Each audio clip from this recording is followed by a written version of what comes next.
Good day, ladies and gentlemen, and welcome to the Q2 FY23 earnings conference call of Themis Medicare Limited.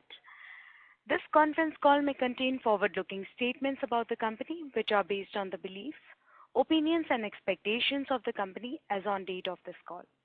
These statements are not the guarantees of future performance and involve risks and uncertainties that are difficult to predict. As a reminder, all participant lines will be in the listen-only mode, and there will be an opportunity for you to ask questions after the presentation concludes. Should you need assistance during the conference call, please signal an operator by pressing star then 0 on your touchtone phone. Please note that this conference is being recorded. I now hand the conference over to Dr. Sachin Patel, Managing Director from Themis Medicare Limited. Thank you, and over to you, sir. Thanks very much. Good afternoon, everyone. I welcome you all to the maiden conference call of Themis Medicare. Since this is our first conference call, I would like to take you through our company in brief. For the sake of convenience, I will also refer to Themis as TML at times. We have on call with us Mr. Tushar Dalal, our Group CFO, and Adfactors, our Investor Relations team.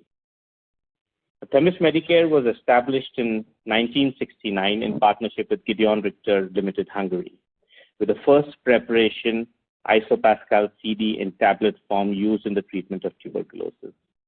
It became the second company in the world and first in India to produce vitamin B12 by non-sterile fermentation. TML has several first-to-launch in India products in its kitty. Over time, TML set up its own manufacturing facility, adding several new products to its basket. The business model kept evolving, and we developed several proprietary products in different therapeutic areas. We have also established the technical know-how to develop new drug delivery systems. Over years, we developed expertise in therapeutic areas like anesthesia, pain management, intensive care, and a large part of critical care. We are amongst the top 3 players in the anesthesia segment with a complete range of portfolio. With a strong focus on research, we also developed an expertise to manufacture complex injectables and other complex generics. Currently, TML is engaged in manufacturing both finished dosage forms and APIs. The company has 3 manufacturing units, one located in Haridwar for finished dosage forms and one each in Hyderabad and Vapi, both involved in manufacturing APIs. The Haridwar facility, which manufactures finished dosage forms, contributes about 65% of the total revenue, with the presence across different dosage forms, that is injectables, tablets, and topicals, when the hospital business contributes about 41% of the total revenue. On the other hand, TML and Hyderabad facilities contribute to about 35% of the total revenues, focusing on APIs. We already have a well-established API manufacturing capability, both in terms of infrastructure and know-how. Under the current scenario, almost the entire API production is exported. The company has strong in-house capabilities comprising of substantial team size and required expertise. We have been spending on R&D so that we can create a pipeline of products for the future. In terms of the business model, our primary focus is on hospital business. This is the most significant contributor to TML's revenues and remains a strategic focus area, and therefore I would like to dwell a little deeper into this. The hospital business comprises of 3 distinctive segments, that is anesthesia and narcotics, institutions, and intensive care, each of which is a part of the long-term growth strategy of the company. We have developed a strong portfolio of anesthesia and narcotic products and are adding more products to this portfolio. At the same time, we aim to penetrate deeper by reaching out to more number of hospitals and nursing homes. For this, we already have a strong leadership team in place and a capable workforce which is growing in size. Institutions are also an important target segment for us, and they comprise of ESICs, the state formularies, CGHS, PSUs, and other autonomous institutions. The third segment, that is the intensive care segment, is another very important part of the focus for us. We have already set in motion the plan to move at a fast pace to develop this segment. Under this, the west and south part of India will be fully operational by December 22, and we would expand our presence within this segment to the entire India after that. This would cover essentially the metros and tier 1. We see a lot of opportunities in the hospital business. This is a growing market with the strong presence that we have in anesthesia. Themis is already present there. Another advantage for Themis is its expertise in developing complex injectables, and leadership in anesthesia will give the company a head start to penetrate this segment.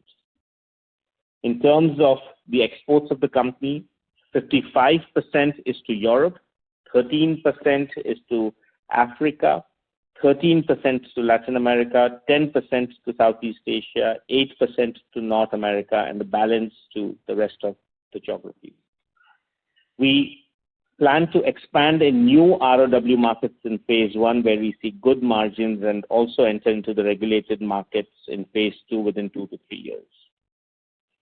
As our strategy shift is to focus more on hospitals, we have passed a resolution in the just gone by board meeting to demerge and transfer the API segment of the business, including both the API manufacturing facilities, to a 100% owned subsidiary of the company. This way, it will enable us to strategically focus on both the API as well as the hospital business. We feel both these businesses hold tremendous potential to grow in the coming years. As far as product launches are concerned, we are very clear that we would clearly look out for first to launch products. We are already building a complex generic pipeline. We also have a strong NDDS pipeline and see product launches in this category too. Now turning to our financial performance. For the second quarter, we reported 91 crores in revenue during vis-a-vis 107 crores in the same period last year. Our EBITDA for the quarter stood at 21 crores against 23 crores last year. Our EBITDA margin was 23.45%, up by 160 basis points. Our PAT during the quarter was 17.78 crores as against 19.28 crores last year.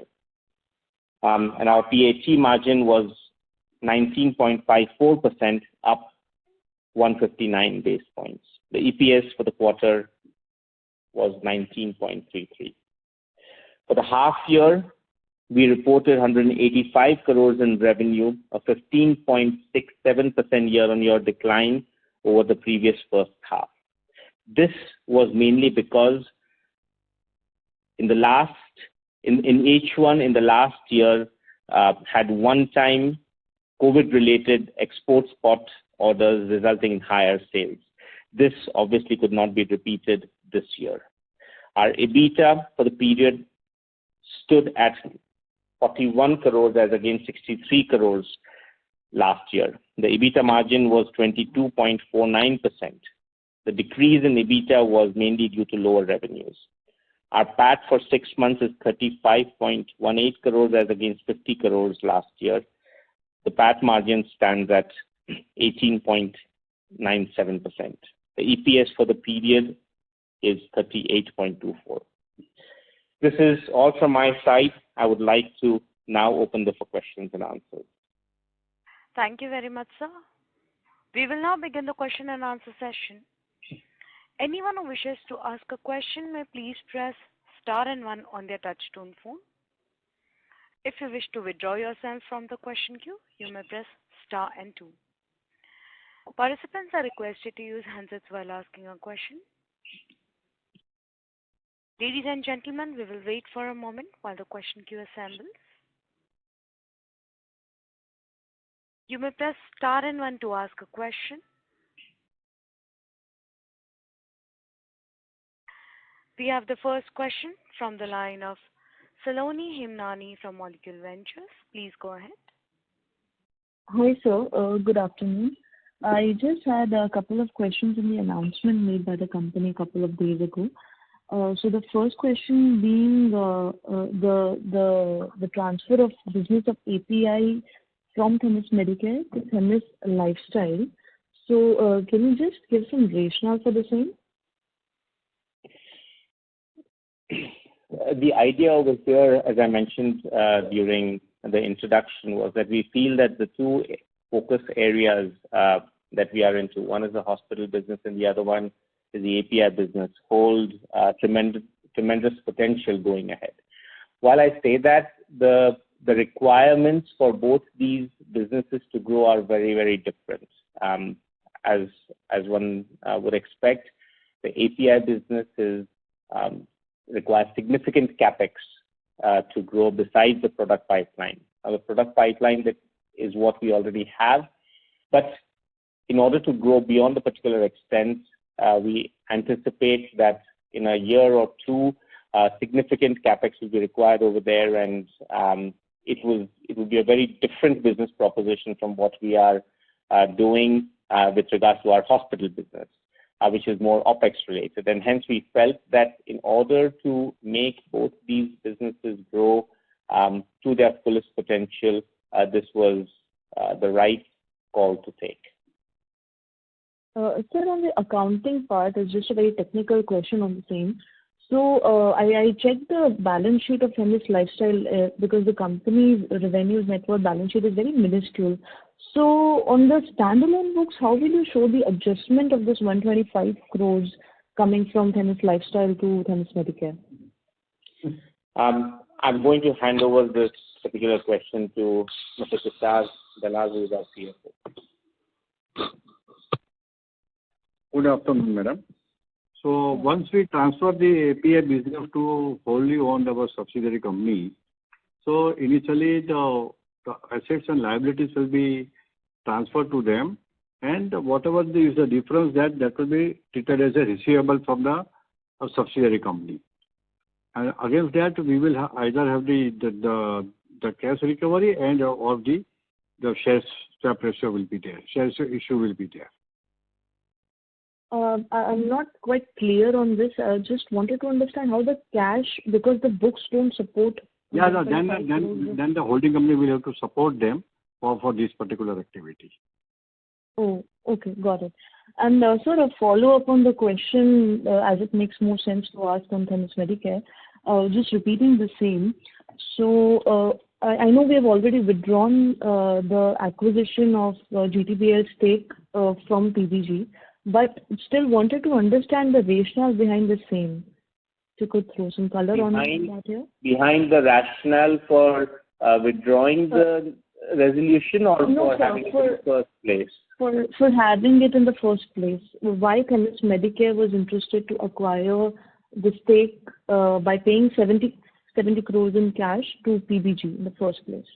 So Themis Medicare already holds 24% equity in GTBL. Correct. And the idea was to increase the shareholding in GTBL, since GTBL is also performing reasonably well.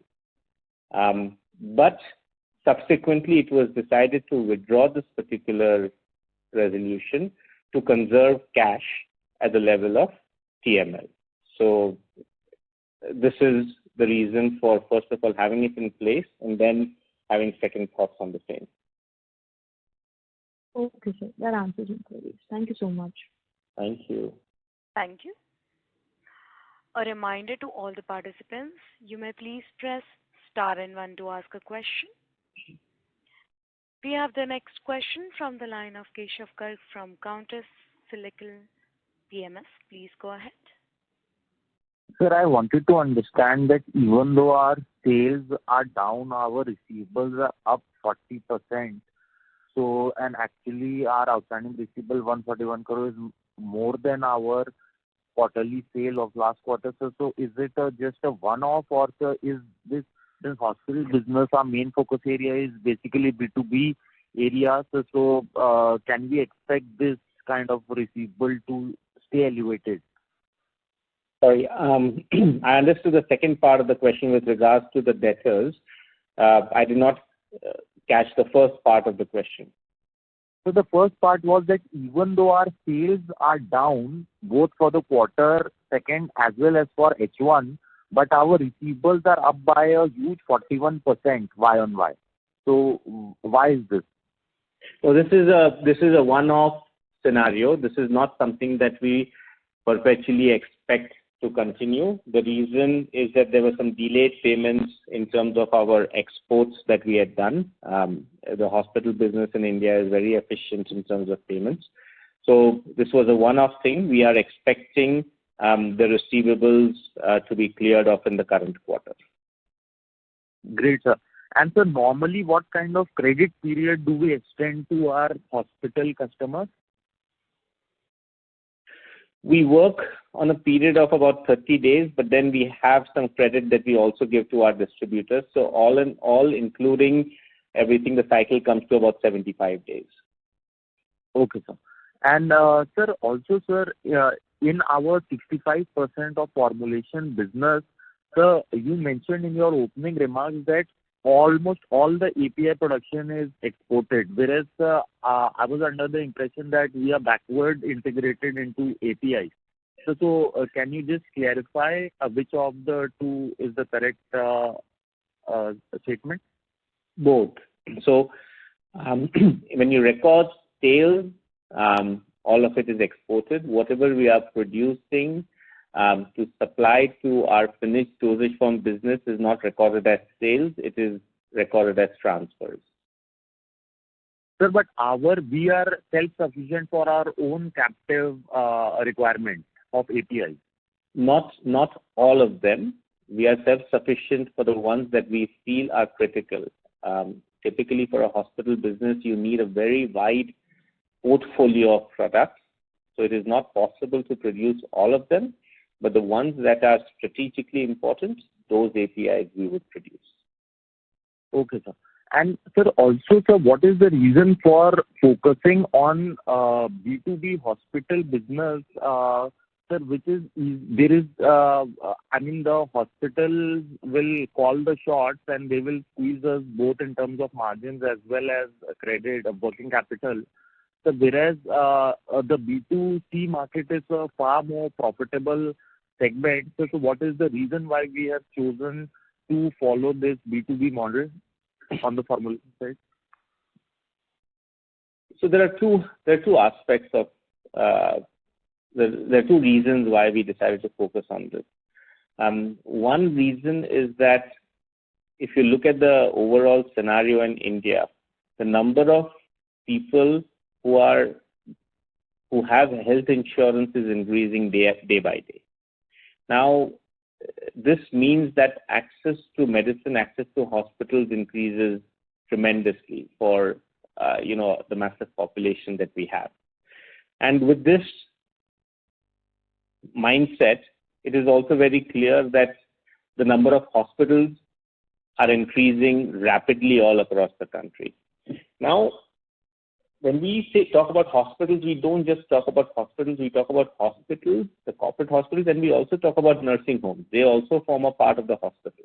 Anything that has more than 10 beds is a hospital from our business perspective.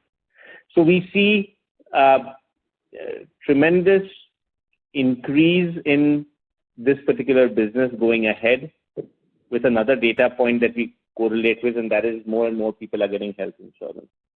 And secondly, when it comes to margins, I think we are at least so far doing reasonably okay, because if you look at our overall cost of goods, we are between 30 to 35%.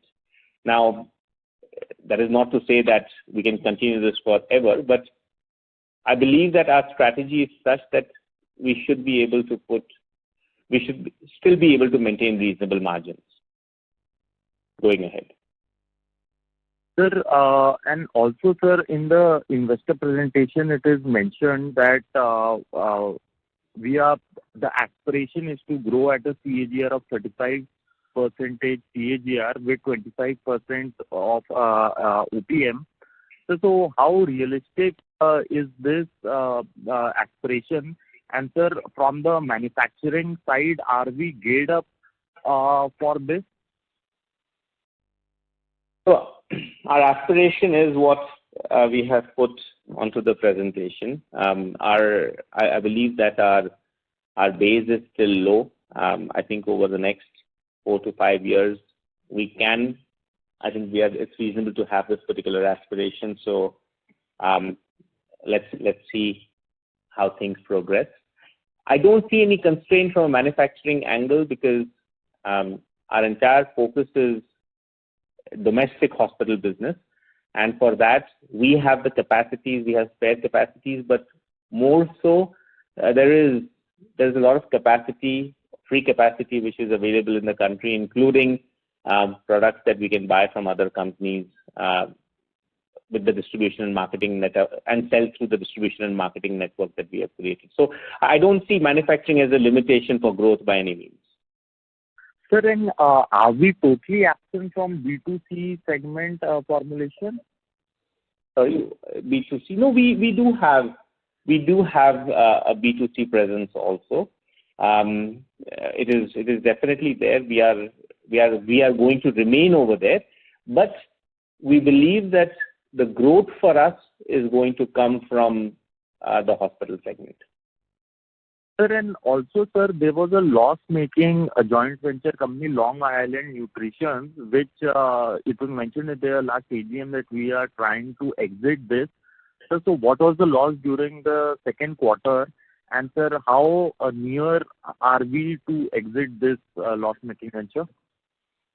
There was no loss in the last quarter. We have already closed down the company. Okay, sir. So that's really great. Sir, so thank you very much and best of luck to you. Thanks. Thank you.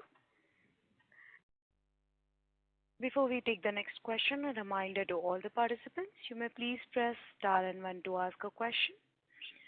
We have the next question from the line of Prerit Chaudhary from Green Portfolio. Please go ahead. Thank you for the opportunity. The first question I had was, what is this new capex that we are doing? So in H1, the capital work in progress has grown for the company. So what are we investing in currently? So the capex is divided into the following areas. Let me just get the exact numbers. First and foremost, we are investing into R&D equipment. But let me give you the exact breakup of this.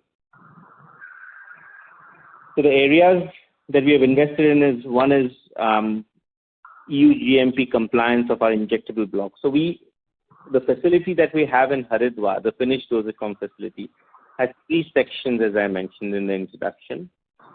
The tablet form area, the topical area, and the injection area. Now, the tablet and topical have EU GMP, but the injectable side does not have EU GMP. So we have upgraded our facility to comply with the EU GMP standards, and during the course of the next calendar year, we expect that we will have audits from the European authorities, which will give us access to many other markets for our injectable formulations.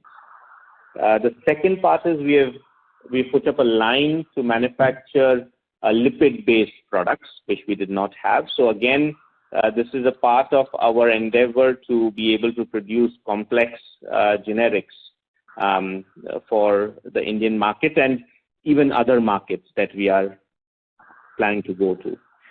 To support all this, we needed R&D equipment, so that is where we have invested. We've also invested in further machinery for our tablet block in Haridwar, as per some revised EU GMP guidelines which are there. We have put up an additional line of pre-filled syringes. We did not have this in our premises. We needed this because again, these are the things which are required to make your presence felt in the hospitals and nursing homes. And to add to that, we have put in equipment in R&D in both our API facilities worth about 5 crores. So this is the summary of the capex which has been done in the period that you mentioned. Okay. So also in the annual report, what I saw was there was some suspended capex that we had. So, they have been for more than 3 years in our balance sheet. So what we are planning to do with it, would it get expensed out in the future, or what would happen? So we had a facility, or we have a facility, not a facility, but a land, and coupled with that, some construction that has been done in Baroda.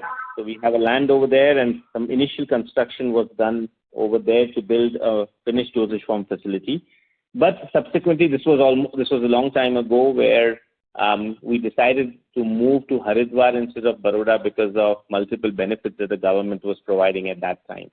So that is what is mentioned in the annual report. But we still are hopeful that in the next few years, we should be able to reinitiate the Baroda project on finished dosage form with other plans that are there going ahead. Okay. So my next question is, so in the company's website, we had one product in the R&D pipeline that has completed all the clinical trials. So can you tell me a bit about what is this new product and what would be the market size for the product? Sorry, which particular product are you referring to? So there is TML OTE 18G. The product code is this. It's mentioned in the company's website that it has completed all the clinical trials, all the phases for the clinical trials. Sorry, TML? OTE 18G. I'm afraid I will have to come back to you on this one. Okay. Okay. No problem. I don't have an immediate answer on this. Okay. So then my next question is, so we launched the Viralex medicine for COVID, but now as the situation is coming out, the COVID has actually subsided, and multiple other COVID vaccines have been falling in demand for their products. So, would it be profitable now, this new medicine, or would be looking into other usage of these medicines now? I just want to understand. You're right. You're right on both the counts. The number of COVID cases are insignificant in the country at the moment. And secondly, we are looking at other indications where this particular product can be used. We have received an approval from the regulator with regards to use of this particular product in other viral indications as an immunomodulator, essentially, which what that means is it improves the immunity of a person when infected by any virus. So we have just initiated our promotion on that indication. Okay. And also with our new partnership with NFL for their product NFL 101. So, what would be the timeline for this product, and when can we expect the launch of this product for commercial use? I would say that it's a bit early days for us to be able to comment on the timelines, because as we mentioned, we have signed this agreement and we have filed the application with DCGI to allow us to do a phase 3 clinical trial in India on this. So we will have to wait for the authorities to first of all approve our protocol for the phase 3 clinical trial. And if they don't have any modifications to the protocol we have submitted, we can come back with timelines on that. But until that time, it would be a bit premature to say how much time it would take, because if we are considering that the clinical study will get over with a particular protocol in 6 months, and the expert committee comes out and says that they need further data on this, then that whole study could perhaps take another year. So I would wait until we have a preliminary or first response from DCGI allowing us to do a clinical trial. Okay. And so we would be selling this product only in the domestic market, or we would be also selling it in the international market? Our current contract states domestic market. Okay. So, I mean, you mentioned in H1 we had a one-off due to COVID in the previous year, H1. So can you give the breakup of how much amount was it? The total amount was coming to about 50 crores, between 50 to 60 crores. Okay. And and another question is, so Mr. Chaudhary, all of our sorry to subsidiaries. interrupt. Sir, I would request you to please rejoin the queue. Okay. Thanks. Thank you. We have the next question from the line of Nayan Gala from Ithaca Wealth Private Limited. Please go ahead. Hello. Good afternoon, sir. Good afternoon. Sir, I was just, going through some of your announcements here, and, I just came across this point that we are in a process of, demerging our API business from TML into a wholly owned subsidiary, Themis Lifestyle Private Limited. So, what is the purpose behind this demerger? Is it like we have, wanting to focus on formulation? If you can just explain that rationale behind that. I think I already explained this to a previous caller, but let me put this again. We see tremendous potential in both these businesses, the hospital business that we are focusing on and the API business. But both businesses have different requirements to grow to its fullest potential. While the hospital business is more of a OPEX business, the API business is more of a CAPEX business. So if we want to grow in both these areas, it requires a different mindset in both these places. At the same time, it requires different kind of funding in both these places. So with that in mind, we have done this particular thing, and we hope that both these businesses will grow to its potential in the coming years. Okay. And sir, in this process, TML will receive around 125 odd crores. Is it correct? Sorry, TML will receive rupees 125 crore in cash from Themis Lifestyle. Cash or share. These are the two. Okay. And if it is in terms of cash, then TML has plans for CAPEX. So currently, as I just mentioned, the TML business is going to be focused around hospitals, which is more of an OPEX business than a CAPEX business. Oh, okay. Right. Okay. So Yeah. Okay. Thank you, sir. I'll join back the queue. Thank you. A reminder to all the participants, you may press star and 1 to ask a question now. We have the next follow-up question from the line of Keshav Garg from Counter Cyclical PMS. Please go ahead. So since last year H1 we had COVID revenues which were not present this year. But coming to H2, sir, I think last year in H2, I'm assuming there must not have been much COVID revenue. So this year also in H2 there should not be much Y-on-Y degrowth. Sir, is my understanding correct? You're right. Last year in H2 we had negligible COVID revenues. So basically this Y-on-Y degrowth should get over with Q2, and from Q3 can we expect to be back on the growth track? I can tell you about the first question. The second question is, again, you asking me what the sales data is going to look like in Q2, Q3 and Q4, right? So that is what I'm refraining from answering, because that would be a speculative, forward-looking statement. I'm telling you that the COVID-related business that happened last year happened predominantly in Q1 and Q2. Right, understood. And this year in Q1 and Q2 we have not had COVID-related business, obviously. Sure. Sir, also, sir, if we see that, sir, for last 3 years we had exceptional growth, but before that, from FY11 to FY21, our revenues were stagnant at around 250 crore, So what was the reason for this long decade of stagnancy, and what has changed that we have finally left that phase behind and gone on to growth path? So during that decade, we had two significant setbacks.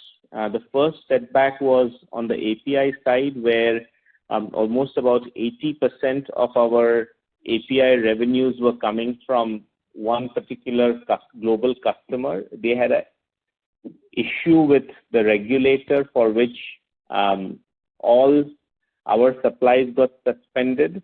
Not only that, all the products that they had to be taken back. So this was one significant setback which took us. And at that time, our API business was more than 55% to 60% of our overall revenue. So you can imagine the impact an event like that would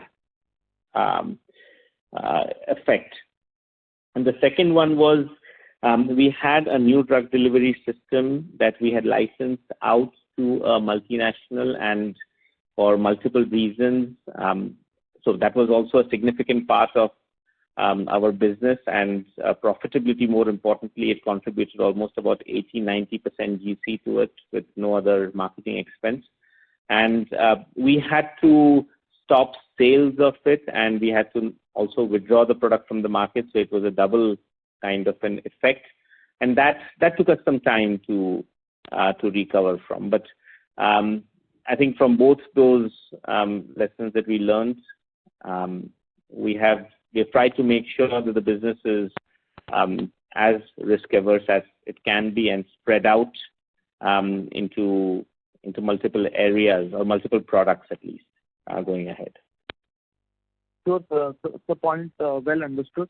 Sir, in page number 12 of our presentation, we have mentioned under new opportunities, there is a table wherein we are saying that in anesthesia and intensive care, we are presently there.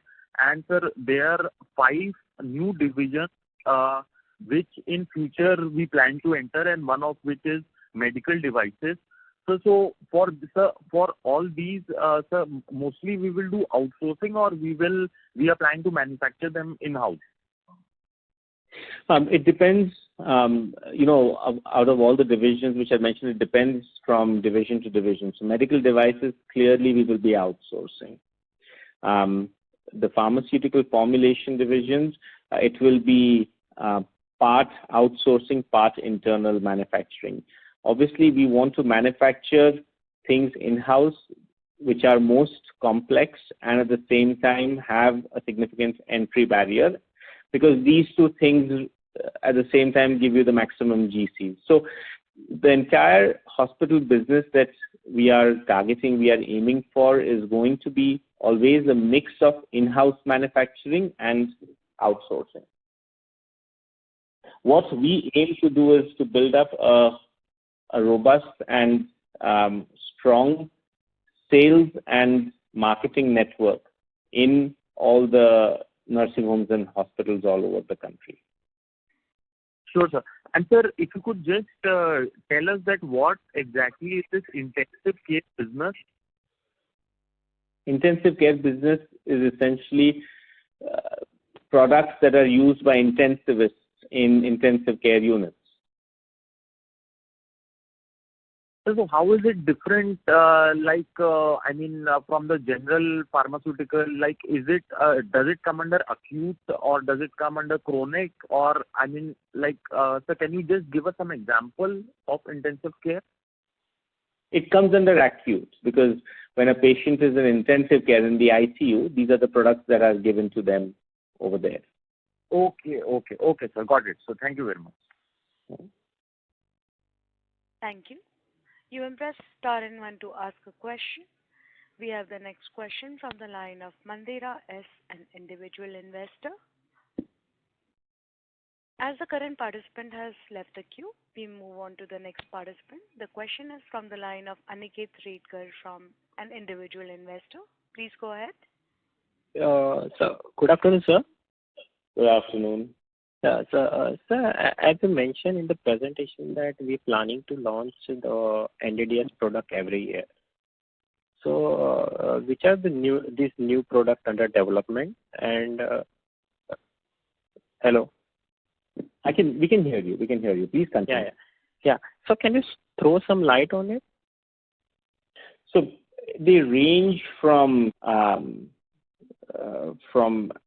pain management products to areas of vitamins to areas where we are trying to make ready-to-use injections from current lyophilized formulations. So it's a wide array of projects that we are working on, where we see that there is opportunity to do innovation to the current formulation and make it easier for the doctors to use. Okay. And sir, I just want to understand this API business, as our promoter group company is also getting into the API business. And here we are demerging the same business, the API business, to our Themis lifestyle. So, and we are strategic focus is on our hospital business.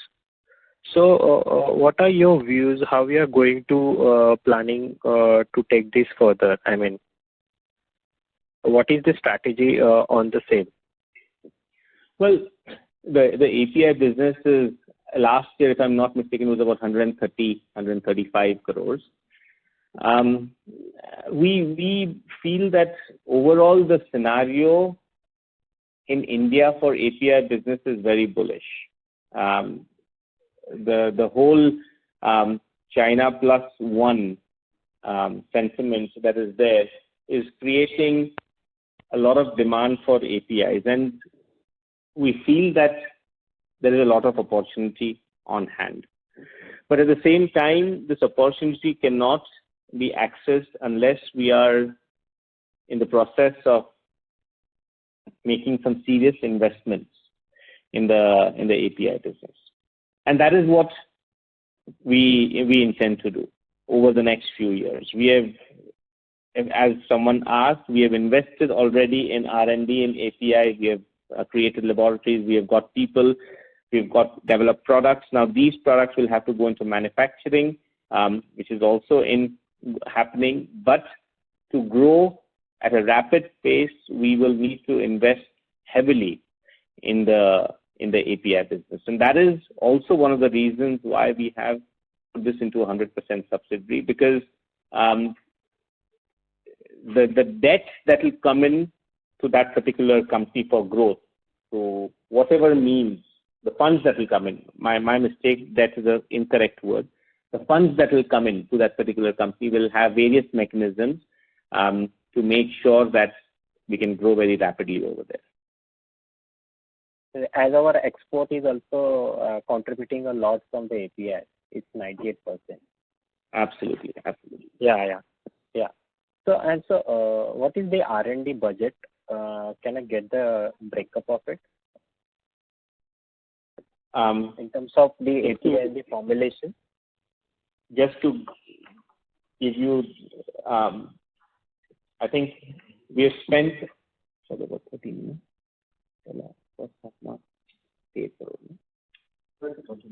About 13 crores is what we have spent in the first half of this year, which is almost double of what we have done last year. And we expect this trend to continue, because at the end of the day, we need to make sure that the future pipeline gets stronger and stronger. Okay. And sir, what about the EBITDA margin for the hospital business and the API segment? We are pretty much on the same line in both the areas. Can I get the rough number? I mean, about 30%. Okay. Thank you, sir. This is from my side. Thank you so much, and all the best. Thank you. Thank you. We have the next follow-up question from the line of Prerit Chaudhary from Green Portfolio. Please go ahead. Thank you. I had some couple of more questions. So in FY22, we incorporated a new subsidiary, Carco Investment. So, what business would this subsidiary would be engaged in? So this particular subsidiary has been set up in line with the European approvals that we have received for the tablets and the topical part, but and also the ones that we are planning for the injectable facility. So this is a subsidiary that we hope will facilitate business when all the regulatory approvals are received for the European market with regards to our portfolio. Okay. And some of our other subsidiaries like Artemis Biotech, Carpo Medical, so they are not giving any revenues to the group. So I just wanted to understand what business are they engaged in and what is their future? So Carpo, so Artemis Biotech is actually it's a historical entity that we had because there was a merger that had happened in the past. There is no activity which is going on in that particular company, and this is with regards to Artemis. And Carpo is again a part of this European initiative that we hope will happen in the coming years. Okay. So just one more question. So for this Themis Lifestyle Limited, Themis Lifestyle, so are we planning it to take it public in the future or maybe separate it from the group entity?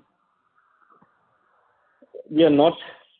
There are no clear-cut plans which are made from that perspective. I think currently our focus is in terms of how to grow the business on the API front. That is the key thought process at the moment.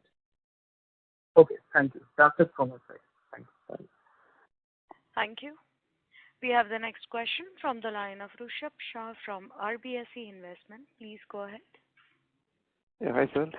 Sir, we mentioned that we are, going forward a couple of years down the line, we may invest significantly in our API business. So just want to understand, sir, what is the thought process? What kind of therapies are we targeting? What is the competitive scenario?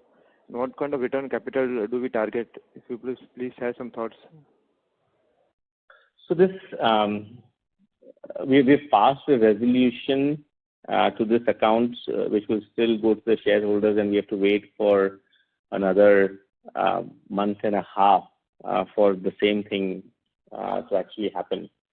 The product portfolio will be focused a lot around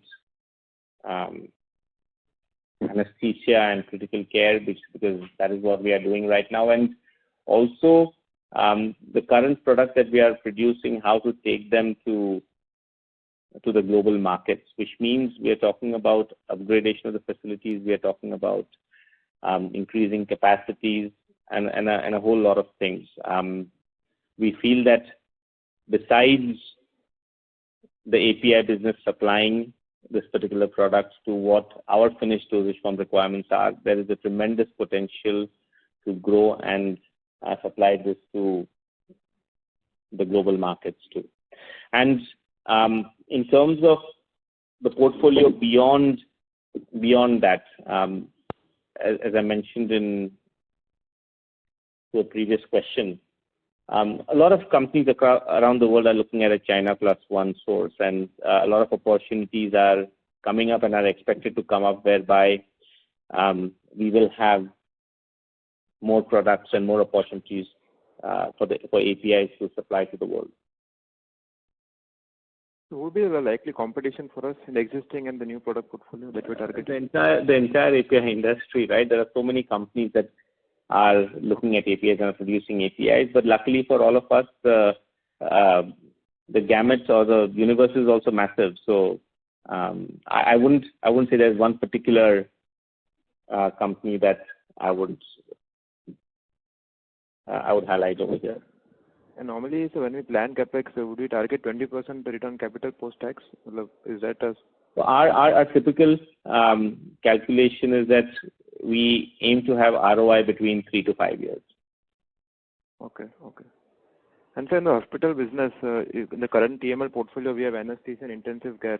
What is the current market size? Do you have any data so that you can share? The product that we are present in? We see the hospital business, anesthesia business is such that there's no one big massive product. So that's a good part about it, and that's a bad part about it. The good part is that if anyone wants to do this, they can't really do this with 5 or 6 products. You need the 80 products, maybe 100 products to do this revenue, and each one of them will give you a crore and a half, maximum 5 crore rupee business. So it's a complex. The complexity of this business comes from, obviously, besides your sales distribution and network, which is there, comes from the fact that you need a massive portfolio to be built up over time to cater to the hospitals. Okay. And so, do you have any geographical distribution revenue share in hospital business currently? All across the country. All across. Okay. And then, since these new opportunities, what you have mentioned, medical device, nutrition, or what timeline can we expect these to, significantly be part of our top line? So, as I've mentioned in my introduction, there are 2 areas which are currently up and running. One is the anesthesia and narcotics. That is up and running. Intensive care is something that we have already started recruiting people for. Half of the country will be up and running by the end of this calendar year, that is December. The other half, we hope, by March, or worst case scenario, June. And subsequently, every quarter or every half year, more and more teams will get added in this area. In terms of a distribution network, in the next 2-3 years, can we, will the strength be doubled in terms of distribution network? In terms of people, you mean? Yeah. In terms of people, we would most definitely expect so. Okay. Thank you, sir. Thanks. Thank you. We have the next follow-up question from the line of Keshav Garg from Counter Cyclical PMS. Please go ahead. Sir, I wanted to understand that the growth that we are anticipating for, let's say, 3 years down the line, so you expect our revenue proportion from formulations to API to remain 65-35, or this mix is expected to change in favor of API? So obviously API is a volume building business if you start focusing on it. But so is hospital. So I would not be able to say that whether it will be 65-35 or 60-70 or whatever is the case. But this is precisely one of the reasons why it was decided that we need to make sure that we focus on both these businesses aggressively. The mindset within the organization was that we are going to focus on the finished dosage form business and not the API business, and hence the API business was, if I may say so, not getting the kind of focus it should have, considering the potential that is there in it. So we very much hope that both the businesses will grow over the years to come. So the mix is expected to remain more or less the same, since we are expecting similar growth in both the division? If the similar growth has remained in both the places, then absolutely. But if API grows more, then obviously API will grow higher. If hospital grows faster, then hospital will grow faster. If both of them grow at the same rate, then this is where we will be. You are right. Sure. Sir, and also, sir, if the formulation companies which are focusing on B2C segment, if they are having distributors, that is totally understandable. So, but since we are mostly Sorry, I didn't understand the question. Can you repeat this? Yes, sir. What I'm trying to understand, so the formulation companies which are B2C focused, they having distributors is understandable. But sir, our kind of company whose focus area is hospitals and B2C, B2B segment, so why do we need distributors? Why can't we supply directly to the hospitals? So now even FMCG companies are supplying to millions of retailers directly without going through distributors. So why can't we do with our institutional customers? We will give it a thought, but at this particular moment of time, we feel that this is the most efficient way of distributing products. you have to keep in mind that we are not only talking about the Apollos and the Narayan Rajaris of the world. We are also talking about nursing homes in tier 2, tier 3, and beyond places which have only 10 beds. So there's a significant challenge with that, and we really need to figure out whether we want to focus on creating a distribution network which is direct supplies, or do we want to focus on larger penetration at this stage? Okay, sir. Thank you very much. And that's it. Right? Thanks. Thank you. As that was our last question for today, I would now like to hand the conference over to Dr. Sachin Patel from Themis Medicare Limited for closing comments. Over to you, sir. Thank you very much. So finally, at the end of the session, I would like to thank the entire team of TML for their untiring efforts, hard work, and dedication. This is what drives the company forward through various market conditions. And to all the callers, thank you, everyone, for participating in our earnings call. In case of any further queries, please do get in touch with Adfactors or feel free to get in touch with us directly. Thank you very much. Thank you, sir. On behalf of Themis Medicare Limited, that concludes this conference. Thank you for joining us, and you may now